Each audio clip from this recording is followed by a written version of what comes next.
À tous, on est toujours au FIPRES de Bourg-en-Bresse, première édition avec nous, nos pauvres Français, avec Norman et Nico. Et les gars, on a joué face à des jeunes Espagnols mineurs. Oui, c'est ce qu'on Ouais. nous a dit, ouais, 17 ans je crois. 17 ans, ils nous ont dit que c'était plutôt tranquille contre les Français aujourd'hui. Ah, ils ont dit ça, putain. Bon bah nous on en a un peu bavé quand même contre eux. Non, non, Non, c'est pas vrai en plus, je ouais, suis mais je me attaqué. doute. Non mais c'est parce que c'était au combat donc Ouais. non mais ça a été un petit peu un match au forceps où voilà, ça a été la guerre. On a eu des occasions au premier set, de pouvoir faire un ou deux breaks. Mais bon, ils étaient propres, ils jouaient bien et ils ont été solides, surtout au filet. Et voilà, on n'est pas loin de débreaker à la fin. Petite frustration peut-être, je pense aussi un petit peu dans le deuxième set, on voit que vous n'êtes pas si loin de revenir, mais il y a toujours ce dernier coup assez efficace où ils sont capables de terminer le point. Est-ce que c'est peut-être pas ça qui a un peu manqué, de savoir terminer le point? Si, c'est sûr. Après, à l'inverse, je pense que ce qui nous a fait défaut, c'est notre qualité de lob. Eux, ils ont réussi à en terminer parce qu'on était peut-être, moi j'ai trouvé un peu timide au niveau des lobs. Ça ressort pas beaucoup. Et le mec de gauche, il a quand même réussi à bien taper. Voilà, je pense qu'on a des regrets. Je pense que si on devait refaire le match tactiquement, on a fait des choses un peu à l'envers. Après, les occasions étaient là, ça l'a pas fait, ça aurait pu le faire, mais bon voilà, quelques regrets pour être honnête là à chaud. Qui habite dans le coin, je crois? Moi. C'est toi qui habite à quelques minutes, non? 30 minutes à peu près vers Villars-les-Dombes donc Ouais, c'est la maison, quoi. je suis à la maison on va dire.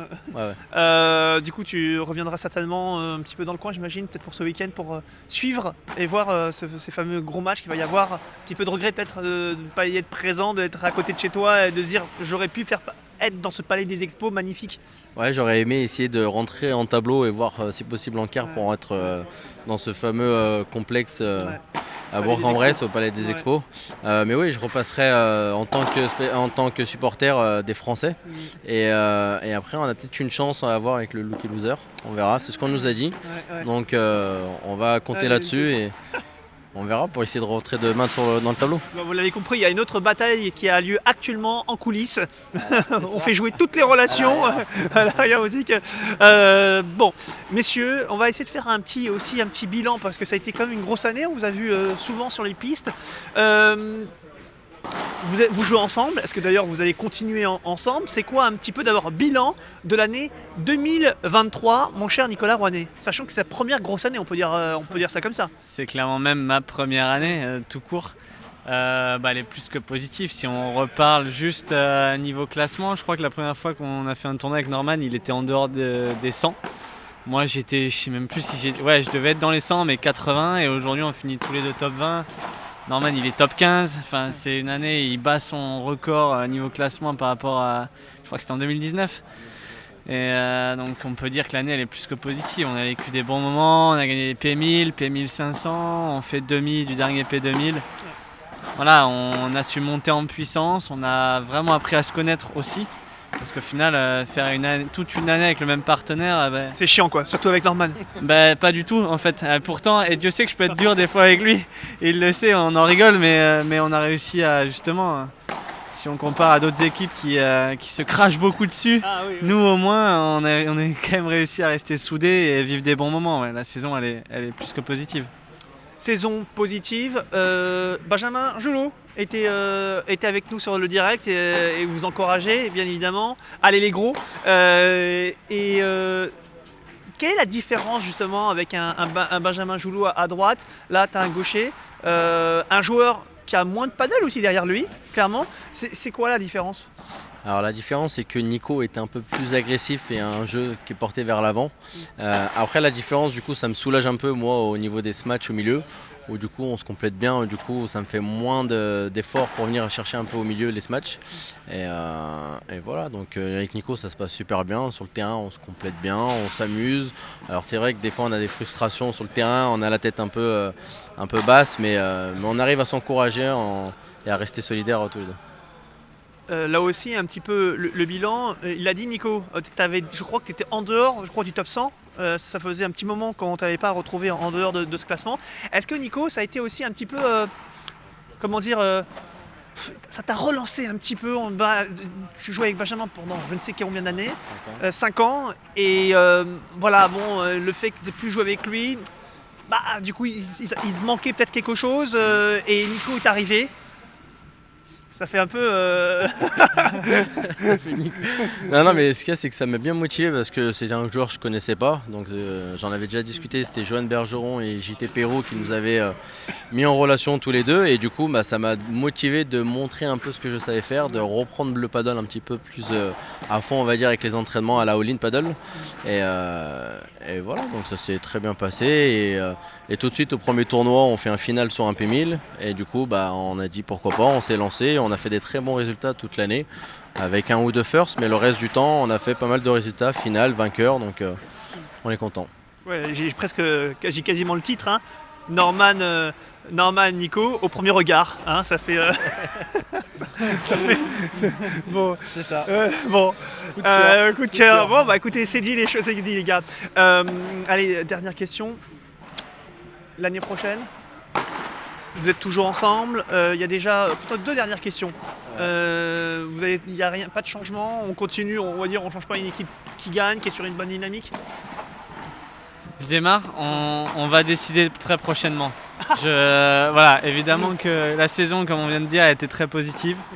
À moins qu'il y ait une demande pour lui comme pour moi, avec un joueur encore plus fort au niveau classement et du niveau de jeu tout court. Et si on a l'opportunité, on le fera. Sinon, je pense qu'on restera ensemble. Ouais. J'ai presque envie quand j'entends Nico, j'ai presque du regret. Dans le sens où c'est très honnête, hein, et d'ailleurs c'est ce que font tous les joueurs. Il y en a qui disent non, machin, puis au final on voit que ça change. Mais de se dire qu'il y a un projet commun et qu'au final ce projet peut être un peu brisé si devant il y a quelqu'un qui vous sollicite.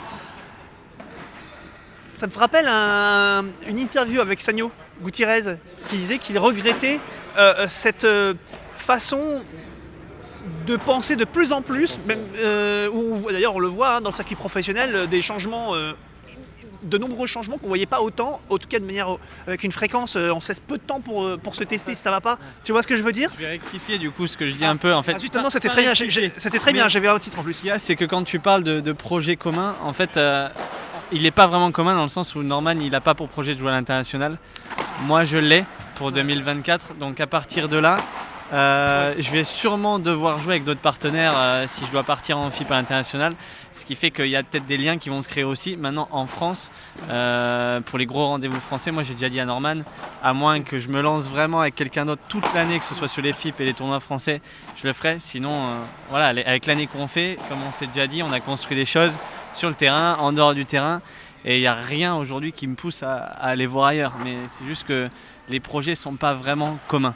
Voilà, pour être tout honnête. C'est dit, bon, je pense qu'en fait il a résumé la situation. Oui. En fait la balle est plutôt dans son camp, puisque toi tu restes à Lyon, t'as pas cette envie de te projeter en tout cas sur le FIP Tour, sauf exceptionnellement sur des tournois qui sont pas loin de chez toi. Voilà, donc c'est ça en fait. Hein.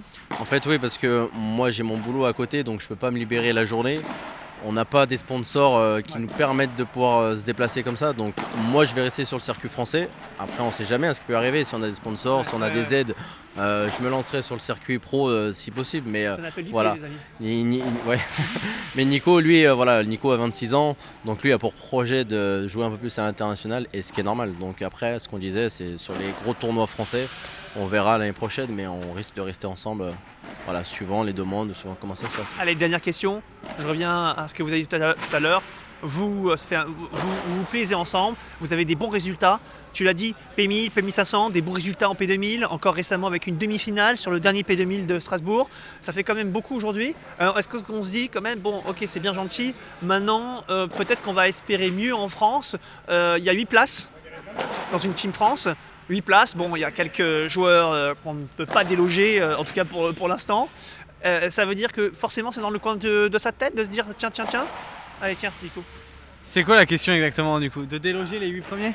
En tout cas de faire partie, de faire partie des 8 premiers. Moi je pense qu'il y a la vraie question au-delà du classement, c'est le niveau de jeu. C'est qu'aujourd'hui, le 5e, 6e, 8e, moi je sais plus exactement qui est 7, 8 ou tout ça. Par contre ce que je sais c'est que quand je les joue, je sais non. Au jour d'aujourd'hui, je les trouve au-dessus. Voilà, quand on a joué Adri et Joe le week-end dernier. Même si, ils l'ont tous dit, le score n'a pas reflété notre match et notre prestation, il reste quand même au-dessus. Et aujourd'hui, je pense que pour aller chercher ces mecs-là, il faut évoluer dans son niveau de jeu. Alors que en dehors des 10 premiers, j'ai envie de dire qu'entre le 11e, qui est Pierre Vincent, je crois d'ailleurs qu'on a déjà battu, et le 35e, on peut un peu tous se battre. Ouais. Voilà. Les 7-8 premiers sont un peu au-dessus. Et pour moi, voilà, ça passe par l'entraînement. Et puis, il faut évoluer tout simplement pour essayer d'aller les chercher. Parce que c'est bien beau d'être 12, 13, 14. Mais aujourd'hui, pour essayer de prétendre à les battre, il faut évoluer, je pense. Il a tout dit. Il a tout dit, hein. Il n'y a rien à dire, il parle bien, il s'exprime bien. Bah, oui. Est-ce qu'on peut dire que Nicolas Rouanet, top 10 en tout cas en termes de voir équipe de France au niveau des interviews? Alors on peut dire ça, mais ça veut dire qu'il va faire beaucoup de tournois internationaux. Je peux le faire dans toutes les langues en plus. Bon, merci beaucoup les gars. Merci à toi. très vite.